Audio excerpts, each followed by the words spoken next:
Welcome back to Go Figure. Today we're on Lesson 54 of Saxon Algebra Half, Ratio and Proportion, and Exponential and Radical Expressions. If you haven't already, please like the video and subscribe to the channel. Thanks. So go ahead and pause the video and do these two warm-up problems, and then press start when you're ready to check your answers.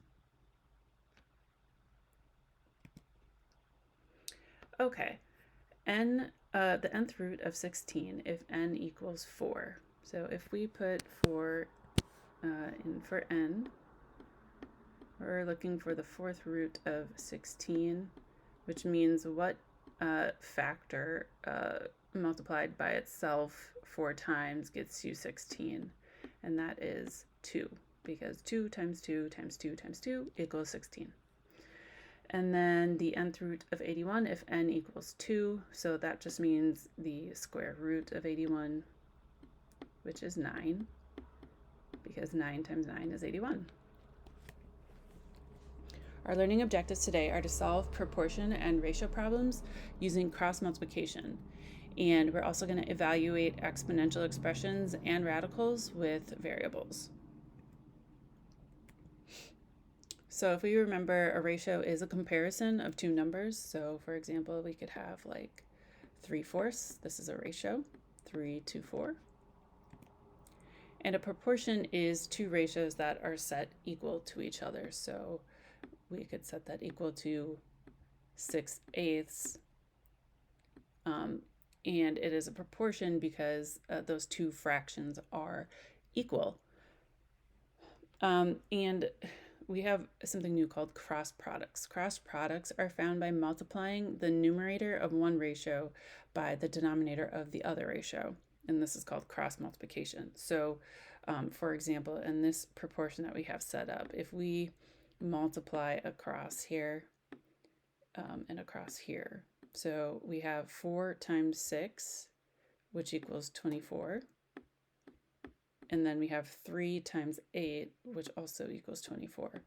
So since these cross products are the same, that is how we know that these are equivalent fractions, or that they are indeed a true proportion. So then we have conditional proportions, or it could also be called conditional equations.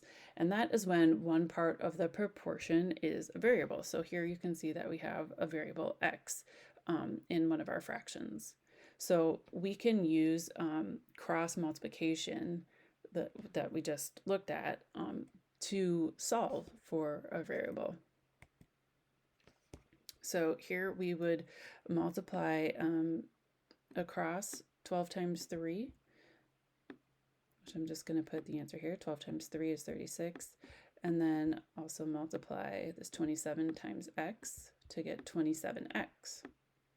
And we'll set them equal to each other. And then I can just go ahead and solve for x. So I would divide both sides of this equation by 27 to isolate our variable. And then I can simplify by factoring 9 out of both of these. So this would actually be 4. And if I factored out a 9 here, that makes that 3. So we're left with 4/3 equals x. Those 27s cancel out. So that's how we can use cross multiplication to solve when there's a variable involved. So here's another example. We can do 7 times 4 equals 9 times y. So 7 times 4 is 28 equals 9y. And I want to solve for y. That's what we're trying to figure out. What does y equal? So let's divide both sides of our equation by 9. And then we can't simplify that anymore, so we're left with 28 over 9 equals y. And it doesn't matter what side of the equal sign that you put this on. We could have just as easily written 9y equals 28 and solve that way, and we would have come up with the same answer. And then we have exponential and radical expressions. And sometimes they can have both numbers represented by variables. Up to now, we've been having expressions where just one of those numbers is a variable. But if there are both variables, all we need to do is replace both variables with the given values. So here's an example. Evaluate the q power of p if p is 125 and q is 3. So let's just substitute these values in. So we have the cubed root of 125. So that means what number as a factor of itself 3 times gets us 125, and that would be 5, because 5 times 5 times 5 is 125.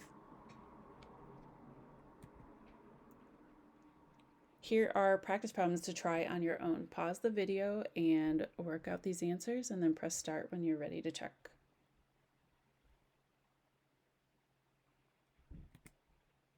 Okay, our first one here.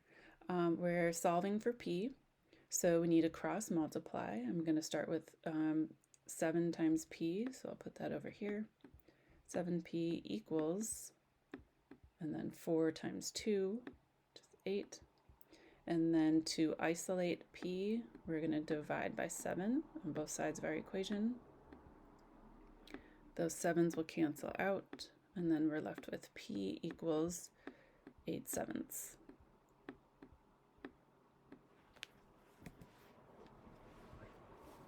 Here we have s times 3 when we cross multiply, so 3s equals 5 times 4, which is 20. To get s by itself, we need to divide by 3 on both sides of our equation. Our 3's cancel out there, and then we have s equals 20 over 3. And we can leave our fraction as an improper fraction, or we can change it to a mixed number. Either way is correct. All right, here we have an exponential expression that we need to evaluate. So let's plug in our values that we know. X equals 4 and y is 2. So 4 squared, which is 4 times 4, 16. Okay, here we have x equals 4 and y is 16. So that is the 4th root of 16, which is 2, because 2 times 2 times 2 times 2 equals 16. And so in conclusion, we just use cross multiplication to solve conditional proportion problems. And that is all for today. So we can go ahead and do problem set 54. I put the numbers here for you. And if you have any questions, you can post them in the comment section. And don't forget to like and subscribe. Thanks and have a good day. We'll see you next time.